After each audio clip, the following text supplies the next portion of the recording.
আল্লাহর রাসূল হযরতে আত্মীয় স্বজনকে ছেড়ে দিয়েছেন, চেহারা তেমন সুন্দর নাই, কিন্তু মোহাব্বত নিয়ে এসেছেন। মসজিদে নববীর মধ্যে তিনি বসবাস করতেন। মসজিদে নববী এমন একটা জায়গা, আসহারে সুফা নামক একটা জায়গা আছে, যাদের ঘর বাড়ি নাই সেখানেই বসে থাকতেন। হাদিয়া তুফা আসলে পয়গম্বর তাদেরকে দিতেন, এগুলাই তারা পান করতেন, খেতেন। কিন্তু আমি যে সাহাবীর কথা বলতেছি, সেই সাহাবী সব কিছু ছেড়ে দিয়ে যুবক অবস্থায়, ছোট থাকা অবস্থায় পয়গম্বরের দরবারে চলে এসেছে। মসজিদে নববীর মধ্যে সব সময় বসে থাকে। আসহাবে সুফার মধ্যে তিনি বসে থাকতেন, সব সময় বসে থাকেন। এত ছোট্ট সাহাবী, মানুষের ঘরে যে কোনো ঘরের মধ্যে তিনি প্রবেশ করতে পারতেন।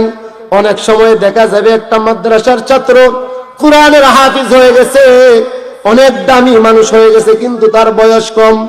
এরকম নাই? তাকে মানুষে সবাই মোহব্বত করে, যে কোনো বাড়িতে প্রবেশ করতে পারে। সাহাবী এত ছোট্ট ছিলেন, সাহাবী প্রত্যেকটা ঘরের মধ্যে প্রবেশ করতে পারতেন, কোনো অনুমতি লাগতো না, কেউ পর্দাও করতো না। ছোট্ট সাহাবী পয়গম্বরের মহব্বত নিয়ে সবকিছু ছেড়ে দিয়েছেন, সবকিছু ছেড়ে দিয়ে মদিনার মসজিদে 24টা ঘন্টা পড়ে থাকতেন। আল্লাহ রাসূলের মহব্বত, পেটে ক্ষুধা, রাসূলের চেহারার দিকে তাকাইতেন, ক্ষুধা নিবারণ হয়ে যেত। সুবহানাল্লাহ বলবেন না? রাসূলের চেহারাটি কি কেমন ছিল? জাবির বিন আব্দুল্লাহ রাদিয়াল্লাহু তাআলা আনহু একদিন আকাশের চন্দ্রমার পূর্ণিমার চাঁদের দিকে তাকান, আরেকবার আল্লাহর রাসূলের চেহারার দিকে তাকান। তিনি বলতেছেন, কিয়ামত হয়ে গেছে, কিয়ামত হয়ে গেছে। কারণ কিয়ামত যদি হয়ে যায়, আকাশের চন্দ্রগুলো খসে পড়ে জমিনে পড়ে যাবে। হযরত জাবির বিন আব্দুল্লাহ রাদিয়াল্লাহু তাআলা আনহু বলেন, কিয়ামত হয়ে গেছে। মানুষ জিজ্ঞেস করতেছে, তুমি যে বলো কিয়ামত হয়ে গেছে, তার কারণ কি? কোন যুক্তিতে তুমি এই কথা বলতেছো? বলে, দেখো না, ওই যে মসজিদে নববীর ভিতরে ছাদ দেখা যায়, কিন্তু একবার তাকান পয়গম্বরের চেহারার দিকে, আরেকবার আকাশের চন্দ্রের দিকে তাকান। আকাশের চন্দ্র আকাশের জায়গাতে আছে, কিন্তু মসজিদে নববীর মধ্যে আরেকটা চন্দ্র দেখা যায়। এটা কোন চন্দ্র?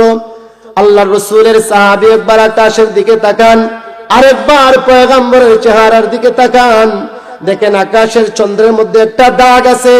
মসজিদে নববীর মধ্যে যে বসা ওই ব্যক্তির চেহারাটা তো সুন্দর, আকাশের চন্দ্রের চাইতে নবীর চেহারাটা আরো বড় সুন্দর দেখা যায়।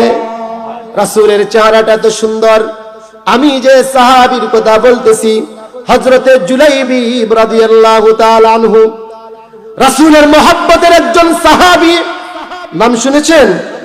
জুলাইবিব রাদিয়াল্লাহু তাআলা আনহু রাসূলের সাথে এতটাই গভীর। আমাদের তো টাকা পয়সা যদি হয়ে যায়, তাহলে আমরা গরিব অসহায় মানুষের সাথে মিশতে রাজি হই না। সে যদি আমার পাশে এসে বসতে চায়, আমি দূরে সরে যাই। তার টাকা নাই, পয়সা নাই, কিন্তু ইলেকশন যখন চলে আসবে, তখন আপনার আমার সাথে মুসাফাহা করবে। ভোট পাওয়ার জন্য গরিবের হাতে বলবে, ভাই কেমন আছেন, ভালো আছেন। আপনি যখন ভোট দিয়ে দিবেন, আপনার একটা রেজিস্ট্রেশন করার জন্য তার কাছে যাবেন, স্যান্ডেলের জুতা শেষ হয়ে যাবে, তার দেখা পাওয়া যাবে না। বড় আস্তে করে বললেন, ঠিক। কিন্তু রাসূলের মহব্বত, রাসূল হলেন মদিনার একজন বাদশা, একজন বাদশা, কিন্তু একজন এত দুর্বল সাহাবী, সুন্দর নাই চেহারা, জুতা পরার মতো টাকা পয়সা নাই, সুন্দর পোশাক নাই। হযরতে জুলাইবিব রাদিয়াল্লাহু তাআলা আনহু মসজিদে নববীর মধ্যে বসা থাকেন, মাঝে মধ্যে মসজিদের নববীর পাশ দিয়ে চলে যান। আগেই বলেছি, ওনার বয়স ছিল একেবারে কম। যে কোনো সাহাবী, মদিনার আনসারী সাহাবীর ঘরের মধ্যে তিনি প্রবেশ করার অনুমতি ছিল।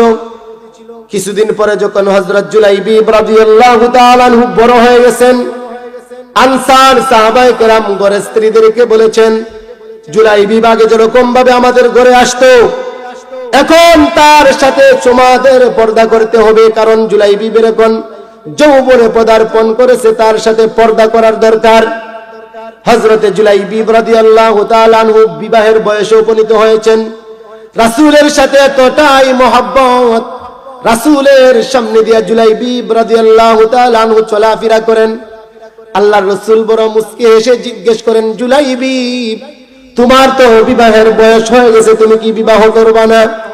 জুলাইবিব রাদিয়াল্লাহু তাআলা আনহু হেসে দিতেন, মুস্কি হেসে বলতেন, ওগো আল্লাহর হাবিব, আমি এমন একজন গরিব সাহাবী, আমার পায়ে পরিধান করার মতো কোনো জুতা কেনার টাকা পয়সা নাই, আমার যদি পানি পান করার ইচ্ছা হয় একটা গ্লাসের ব্যবস্থা নাই, হাত দিয়ে আমি আমার পানি পান করি, সুন্দর একটা পোশাক পরিধান করার মতো আমার কোনো টাকা পয়সা নাই, আমার কাছে কার মেয়েটা, কার আদরের সন্তানটা আমার কাছে বিবাহ দিবে? ওগো আল্লাহর হাবিব, বিবাহ করতে মন চায়, কিন্তু আমার তো কোনো টাকা পয়সা নাই, আমার কোনো সম্পদ নাই, আমার কাছে কেই বা বিবাহ দিবে? একদিন আল্লাহর রাসূল জিজ্ঞেস করেন, জুলাইবিব রাদিয়াল্লাহু তাআলা ওই কথাগুলা বলে বলে সেখান থেকে চলে যান। দ্বিতীয় দিন আল্লাহর রাসূল বলেন, আতাজাওয়াজ, হে জুলাইবিব, তুমি কি বিবাহ করবে না? আল্লাহর রাসূলের সাহাবী, ছোট্ট বালক সাহাবী বলতেছেন, আমার কাছে কার মেয়েটাকে বিবাহ দিবেন? আমার কোনো অর্থ সম্পদ নাই, জুতা পরিধান করার মতো আমার কোনো টাকা পয়সা নাই, আমার চেহারাটাও কোনো সুন্দর নাই, কোন যুক্তিতে আমার কাছে বিবাহ দিবে? আল্লাহর রাসূল এরকম ভাবে দ্বিতীয় দিন বললেন, জুলাইবিব, তুমি কি বিবাহ করবা না? আল্লাহর রাসূলের সাহাবী হযরত জুলাইবিব রাদিয়াল্লাহু তাআলা আনহু বলেন, ওগো আল্লাহর হাবিব, আমার তো মন চায় বিবাহ করতে, কিন্তু আমার মতো একজন অসহায় মানুষের কাছে কেই বা বিবাহ দিবে? আল্লাহর রাসূল বলেন, তুমি কি বিবাহ করতে চাও? আল্লাহর রাসূলের সাহাবী বলেন, হযরত জুলাইবিব বলেন, হ্যাঁ, আমি বিবাহ করতে চাই।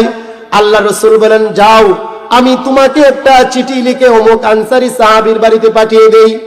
এমন একজন আনসারী সাহাবীর বাড়িতে পাঠিয়ে দিলেন, যার মেয়েটা হলো মদিনার মধ্যে সবচাইতে বড় সুন্দরী মানুষ, এত সুন্দর, মদিনার হুর যাকে বলা হয়, এত সুন্দর একজন মহিলা।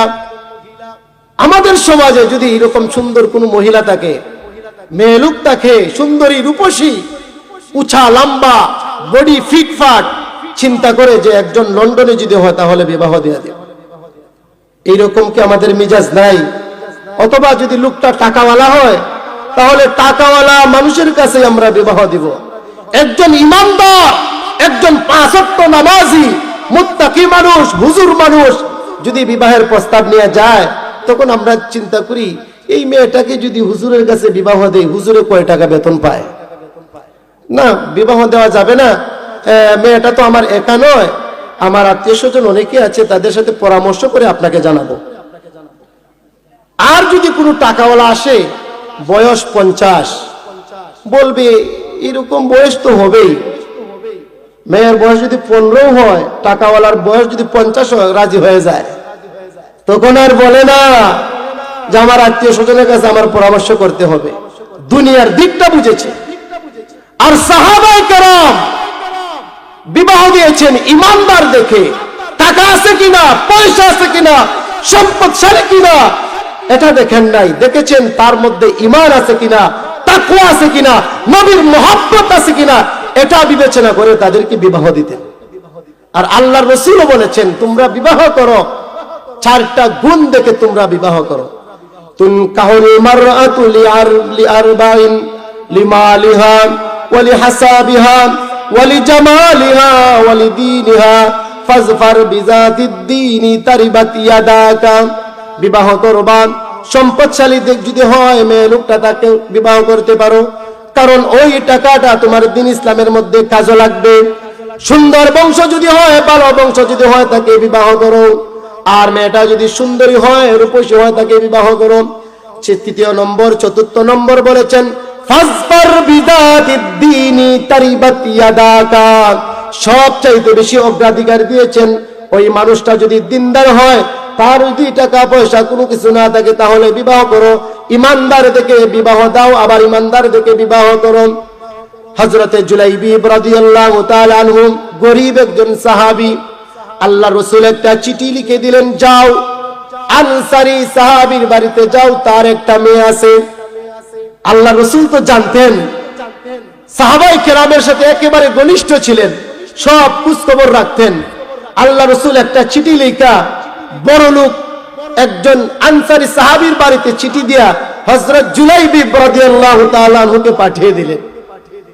হযরতে জুলাইবিব রাদিয়াল্লাহু তাআলা আনহু আনসারী সাহাবীর বাড়িতে গেলেন আর বলতেছেন, আল্লাহ রাসূল আমাকে পাঠাইছেন, এই যে একটা চিঠি দিয়েছেন, আল্লাহ রাসূল আমাকে বলেছেন আপনার নাকি একটা সুন্দর মেয়ে আছে, সুন্দরী রূপসী একটা মেয়ে আছে, ওই মেয়েটাকে আমার সাথে বিবাহ দেওয়ার জন্য আল্লাহ রাসূল বলেছেন।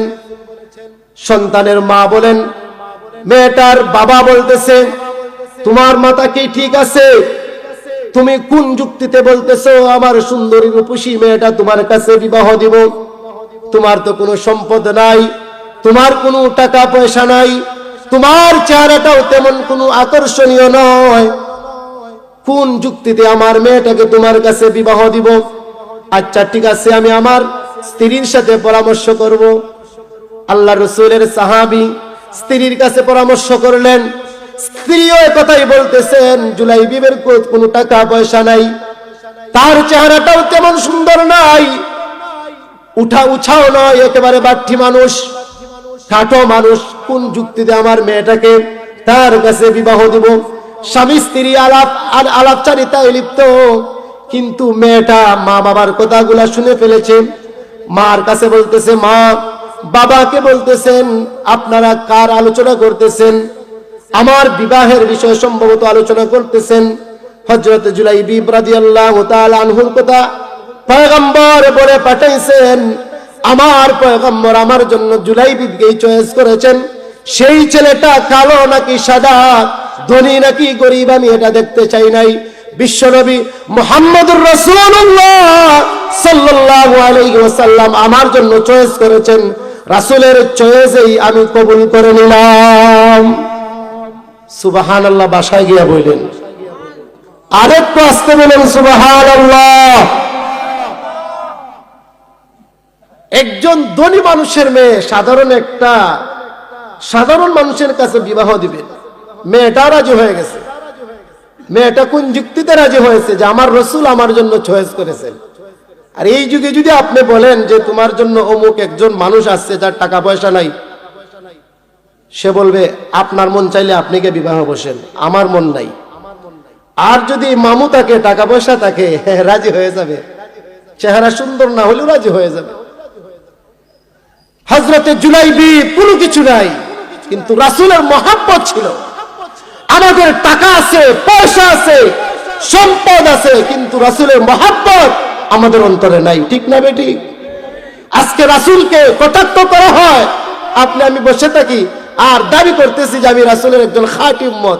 কোন যুক্তিতে আমি রাসূলের খাঁটি উম্মত দাবি করি? বিবি রাদিয়াল্লাহু তাআলা আনহুর চেহারাটা মেয়েটা দেখে নাই, বলতেছে বাবা আমি জুলাইবিবের চেহারা দেখতে চাই না, তার চেহারা সুন্দর কি অসুন্দর আমি সেটাও দেখতে চাই না। আমার নবী যেহেতু আমার জন্য তাকেই পছন্দ করেছেন, নবীর পছন্দই হলো আমার পছন্দ। আল্লাহর রাসূল হযরত জুলাইবিব রাদিয়াল্লাহু তাআলা আনহুকে বলতেছেন মোহরের ব্যবস্থা করো। হযরতে জুলাইবিব রাদিয়াল্লাহু তাআলা আনহু বলেন, ওগো আল্লাহর রাসূল, আমি তো আগেই আপনাকে বলেছি আমার কোনো টাকা পয়সা নাই, কোনো কিছু নাই, আমি মোহর দেওয়ার মতো আমার কোনো টাকা পয়সা নাই, আমি এক জোড়া জুতা পরিধান করার মতো আমার টাকা নাই, ভালো একটা জামা পরিধান করব সেই টাকাও আমার কাছে নাই, মোহরের টাকার আমি কিভাবে ব্যবস্থা করব? সাহাবায়ে কেরামের মাধ্যমে মোহর ধার্য করা হয়েছে, সুন্দর করে বিবাহ হয়ে গেছে। হযরতে জুলাইবিব রাদিয়াল্লাহু তাআলা আনহু বিবাহর রাত্রিতে স্বামী স্ত্রী যখন প্রথম সাক্ষাৎ করবেন, কত একটা মহব্বতের সময়, দুনিয়ার সবচাইতে কঠিন মহব্বতের একটা সময়, একটা শান্তিময় সময় হযরত জুলাইবিব রাদিয়াল্লাহু তাআলা আনহুর চলে এসেছে। হযরতে জুলাইবিব রাদিয়াল্লাহু তাআলা আনহুর জন্য ওই মহিলা সাহাবিয়া সুন্দর সাজ সজ্জা করে বসে আছেন। হযরতে জুলাইবিব রাদিয়াল্লাহু তাআলা আনহু ঘরের মধ্যে প্রবেশ করেছেন, সুন্দর আলাপচারিতায় লিপ্ত হয়ে গেছেন। হযরত জুলাইবিব রাদিয়াল্লাহু তাআলা আনহু সবকিছু ছেড়ে দিয়ে পয়গম্বরের দরবারে উপস্থিত হয়ে গেছেন। হঠাৎ করে রাত্রিবেলা কে যেন একটা ঘোষণা করতেছে, আছো কি রাসূলের এমন কোন মহব্বতের কোন মানুষ আছো কি? রাসূল তো যুদ্ধের ময়দানে চলে গেছেন। যদি তুমি রাসূলের মহব্বতের হয়ে থাকো তাহলে যুদ্ধের জন্য প্রস্তুতি গ্রহণ করো। হযরতে জুলাইবিব রাদিয়াল্লাহু তাআলা আনহু নতুন বিবাহ করেছেন, শব্দটা কানের মধ্যে আসার সাথে সাথে বলতেছেন, স্ত্রী রে, তোমাকে আমি মহব্বত করি, তোমাকে আমি মহব্বত করি, আমার জানের চাইতেও মহব্বত করি। কিন্তু পয়গম্বর যুদ্ধের ময়দানে চলে যাইতেছেন, তোমার চাইতে, তোমার বাবা আমার চাইতে, আমার মার চাইতে, আমার বাবার চাইতে, দুনিয়ার সমস্ত মানুষের চাইতে আমি সব চাইতে বেশি মহব্বত আমি আমার নবীকে করি। নবী যদি দুনিয়াতে না থাকেন, আমি জুলাইবিব দুনিয়াতে বেঁচে থাকার কোনো দরকার নাই। হযরতে জুলাইবিব রাদিয়াল্লাহু তাআলা আনহু আওয়াজ শুনেছেন, আছো কি কোনো পয়গম্বরের মহব্বতের কোনো সাহাবী? রাসূল তো যুদ্ধের ময়দানে চলে গেছেন। হযরতে জুলাইবিব রাদিয়াল্লাহু তাআলা আনহু বাসর ঘর ছেড়ে দিয়ে, সব কিছু ছেড়ে দিয়ে, মহব্বতের রাত ছেড়ে দিয়ে হযরত জুলাইবিব রাদিয়াল্লাহু তাআলা আনহু যুদ্ধের ময়দানে চলে গেছেন। রাসূলের ইজ্জত বাঁচানোর জন্য, দ্বীন ইসলাম প্রতিষ্ঠা করার জন্য যুদ্ধের ময়দানে চলে গেছেন। যুদ্ধ করতে করতে এক পর্যায়ে হযরতে জুলাইবিব রাদিয়াল্লাহু তাআলা আনহু 7 জন কাফিরকে জাহান্নামের মধ্যে পাঠিয়ে দিয়েছেন। এক পর্যায়ে হযরতে জুলাইবিব রাদিয়াল্লাহু তাআলা আনহু শহীদ হয়ে গেছেন। হযরতে জুলাইবিব রাদিয়াল্লাহু তাআলা আনহু মাটির মধ্যে দেহটা পড়ে আছে। সাহাবায়ে কেরাম দেহটা দেখে চিনতে পারেন নাই, কারণ একজন গরীব সাহাবী, চেহারার কোনো সুন্দর নাই, সাহাবায়ে কেরামের সাথে তেমন একটা পরিচিত নাই, কিন্তু পয়গম্বর আরবি সাল্লাল্লাহু আলাইহি সাল্লামের সাথে বেশি মহব্বতের ছিল। সাহাবায়ে কেরাম দেখতেছেন, জড়ো হয়ে বসে আছেন, দেখতেছেন, তার চেহারা দেখতেছেন।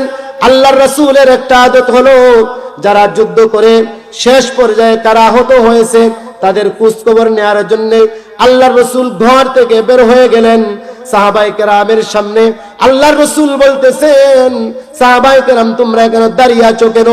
আমার জুলাইবিব কোথায়? আমার মহব্বতের জুলাইবিবকে তো আমি দেখতে পাইতেছি না, তোমাদেরকে আমি দেখতে পাইতেছি। আমার মহব্বতের জুলাইবিব, গতকালকে আমি বিবাহের ব্যবস্থা করে দিয়েছিলাম, সে সব কিছু ছেড়ে দিয়ে আমার মহব্বতে যুদ্ধের ময়দানে চলে আসছে। ও আমার সাহাবায়ে কেরাম, বলো আমার জুলাইবিব কোথায়? আমি কেন জুলাইবিবকে দেখতে পারি নাই? আমি জুলাইবিবকে এতটাই মহব্বত করি, আমি জুলাইবিবকে সব চাইতে বেশি মহব্বত করি। আল্লাহর রাসূলের অস্থিরতা দেখে সাহাবায়ে কেরাম পেরেশানি হয়ে গেলেন, হায় রে, জুলাইবিবের সাথে আল্লাহর রাসূলের এতটাই মহব্বত। গিয়া দেখতেছেন জুলাইবিব রাদিয়াল্লাহু তাআলা আনহু লাশটা মাটিতে পড়ে আছে। কারণ যারা আল্লাহর দ্বীনকে প্রতিষ্ঠা করার জন্য শহীদ হয়ে যায়, ওয়ালা তাকুলু লিমান ইউকতালু ফি সাবিলিল্লাহি আমওয়াত বাল আহইয়াউ ওয়ালাকিন লা তাশউরুন।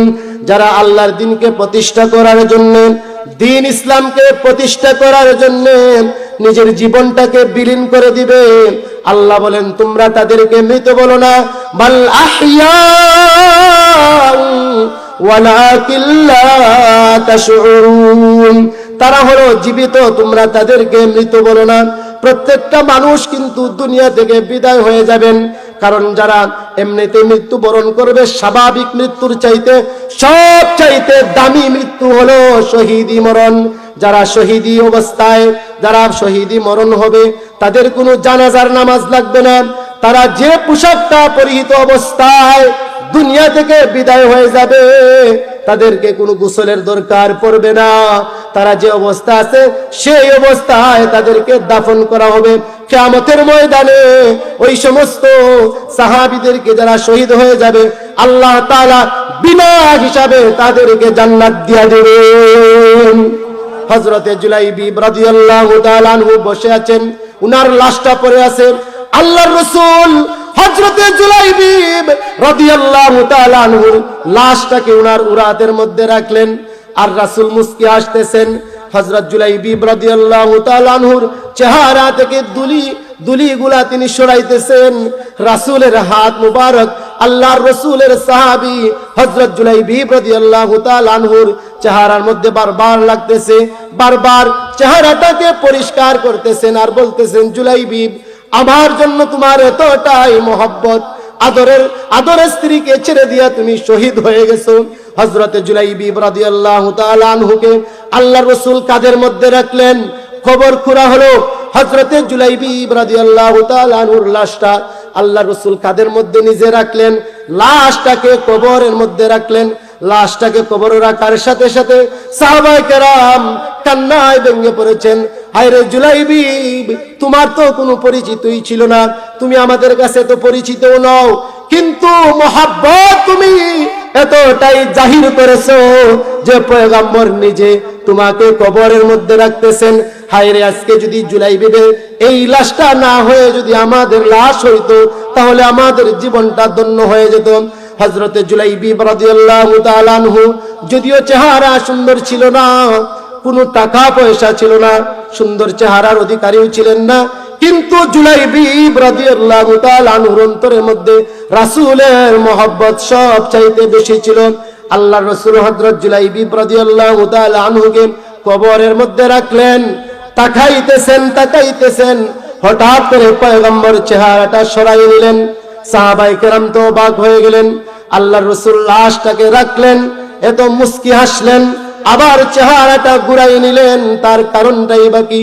সাহাবায়ে কেরাম হযরত রাসূল করিম সাল্লাল্লাহু আলাইহি ওয়াসাল্লামকে জিজ্ঞেস করতেছেন, ওগো আল্লাহর নবী, কোনদিন তো আপনাকে এমন অবস্থায় দেখি নাই, আপনি একবার চেহারা জুলাইবিবের কবরের দিকে রাখলেন, আবার চেহারাটা ঘুরাই নিলেন, তার কারণটা কি?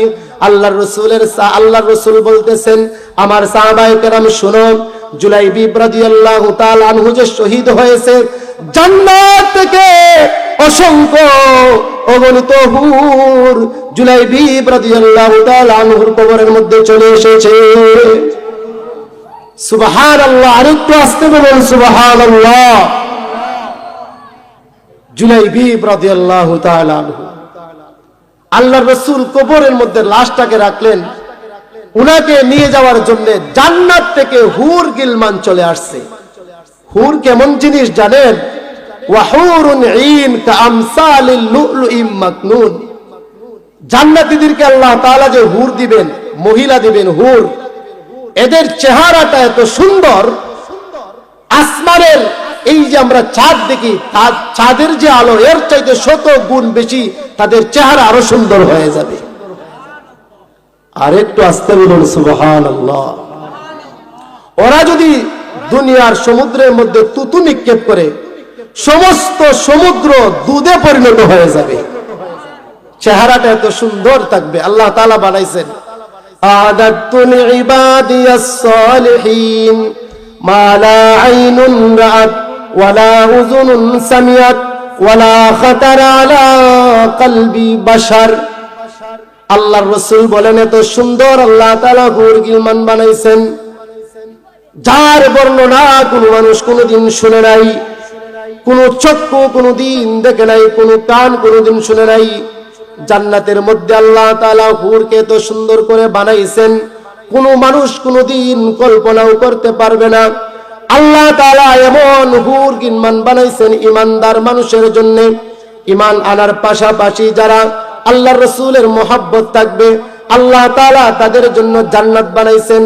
কুরআন শরীফের বহু আয়াতের মধ্যে আল্লাহ তাআলা বলেছেন, ঈমানদারদের জন্য যে আল্লাহ তাআলা হুর গিলমান বানাইছেন, ইন্নাল্লাযীনা আমানু ওয়া আমিলুস সালিহাত কানাত লাহুম জান্নাতুল ফিরদাউসি নুজুলা খালিদিনা ফিহা লা ইয়াবগুনা আনহা হিওয়ালা। জান্নাতে যারা প্রবেশ করবে তারা হলো ঈমানদার। ঈমান গ্রহণ করার পাশাপাশি যারা নেক আমলগুলো করবে, তাদেরকে আল্লাহ তাআলা মহব্বত করেন। কুরআন শরীফের অন্য আয়াতের মধ্যে আল্লাহ তাআলা বলেন, ইমানদারদেরকে যে আল্লাহ তাআলা মহব্বত করেন, আল্লাহ কোনো মানুষের সুন্দর চেহারার দিকে তাকাবেন না, কোনো টাকাওয়ালা মানুষের দিকেও তাকাবেন না। আল্লাহ তাআলা দেখবেন সে কত বড় ইমানদার, সে কত বড় তাকওয়াওয়ালা। যারা তাকওয়াওয়ালা, যারা ঈমান গ্রহণ করার পাশাপাশি নেক আমলগুলা করবে, আল্লাহ তাআলা আকাশের মধ্যে ঘোষণা দিয়ে দেন, আমার ফেরেশতারা তোমরা সাক্ষী থাকো, ওই আমার যে একটা বান্দা আছে তাকে মহব্বত করি। আকাশের সমস্ত ফেরেশতাদের অন্তরের মধ্যে আল্লাহ তাআলা মহব্বত ঢুকিয়ে দেন। ওই সমস্ত ফেরেশতারা দুনিয়ার জমিনের মধ্যে চলে আসে, দুনিয়াতে আইসা অনেক মুমিনের অন্তরের মধ্যে তার মহব্বত ঢুকাইয়ে দেন। সমাজের মধ্যে দেখবেন অনেক ইমানদার, অনেক আলিম আছেন এমন কালো চেহারার, কিন্তু এতটাই দাম, মানুষ তাকে মহব্বত করে, তাকে দাওয়াত খাওয়ানোর জন্য পাগল হয়ে যায়। দরগার ইমাম সাহেব ছিলেন একজন বাটি মানুষ, কিন্তু এতটাই মানুষ মহব্বত করত। গহরপুরি রহমতুল্লাহ আলাইহি কালো মানুষ ছিলেন, কিন্তু ওনাদেরকে বেশি মানুষ মহব্বত করত। কারণটা হলো কি, ইন্নাল্লাযীনা আমানু ওয়া আমিলুস সালিহাত সায়াজআলু লাহুমুর রহমানু উদ্দা। নিশ্চয়ই যারা ঈমান আনে, ঈমান আনার পাশাপাশি নেক আমলগুলা করে, ওই সমস্ত মানুষকে আল্লাহ তাআলা দুস্থ বলে ঘোষণা করেন। আল্লাহ বলেন তারা হলো আমার দুস্থ, তারা হলো আমার মহব্বতের মানুষ। ও আমার রহমতের ফেরেশতারা, আমি আল্লাহ তাদেরকে মহব্বত করি, তোমরাও তাদেরকে মহব্বত করো। ইমানদারদের অন্তরের মধ্যে আল্লাহ তাআলা মহব্বত ঢুকিয়ে দেন। এজন্যই অনেক মানুষ দেখবেন চেহারাটা কালো, কিন্তু তাদেরকে মানুষ বেশি মহব্বত করে। হযরতে জুলাইবিব রাদিয়াল্লাহু তাআলা যদিও কালো ছিলেন, চেহারা তেমন সুন্দর নাই, কিন্তু রাসূলের মহব্বত, রাসূলের সামনে আইসা ঈমান গ্রহণ করার পাশাপাশি তাকওয়া অবলম্বন করেছেন। আল্লাহ তাআলার কাছে সবচাইতে দামি মানুষ হলো তারা। ইন্না আকরামাকুম ইনদাল্লাহি আতকাকুম ইন্নাল্লাহা আলীমুন খাবীর। আল্লাহ তাআলা কোন মানুষের চেহারার দিকে তাকাবেন না, আপনি কতটুক ইমানদার, আল্লাহর ভয় আপনার কতটুক অন্তরে আছে, রাসূলের মহব্বত কতটুক অন্তরে আছে, আল্লাহ তাআলা এটা পরীক্ষা করবেন। হযরতে জুলাইবিব রাদিয়াল্লাহু তাআলা আনহু লাশটাকে যখন কবরের মধ্যে রাখা হয়, আল্লাহর রাসূল বলেন আমি তাকিয়ে দেখলাম, আল্লাহর রাসূল বলেন আকাশ থেকে অসংখ্য অগণিত হুর গিলমান তার কবরের মধ্যে চলে আসছে। কে খেদমত করবে, কে তার সেবা করবে, সেখানে চলে আসছে। কারণ যারা আল্লাহর রাস্তায় শহীদ হয় তারা কখনো মৃত্যুবরণ করে না। আল্লাহ তাআলা অন্য আয়াতে বলেন, ওয়ালা তাহসাবান্নাল্লাযীনা কুতিলু ফী সাবিলিল্লাহি আমওয়াতা বাল আহইয়াউন ইনদা রাব্বিহিম ইউরযাকুন। যারা আল্লাহর রাস্তায় শহীদ হয় তাদেরকে তোমরা মৃত বলো না, তারা আল্লাহ তাআলার কাছে জীবিত, আল্লাহর পক্ষ থেকে তারা রিজিক প্রাপ্ত হয়। এজন্যই আমি দুনিয়ার হায়াতটা কখন শেষ হয়ে যাবে, হায়াত কিন্তু শেষ হয়ে গেলে আফসোস করে কোনো লাভ হবে না। আমাকে আপনাকে দুনিয়াতে পাঠাইছেন আল্লাহ তাআলার ইবাদত করার জন্য। ইবাদত করে করে যদি আমি আল্লাহ তাআলার সন্তুষ্টি অর্জন করতে পারি, আল্লাহ তাআলা আপনাকে আমাকে চিরস্থায়ী সুখের জায়গা, আল্লাহ তাআলা চিরস্থায়ী ভাবে জান্নাতের মালিক বানিয়ে দেবেন।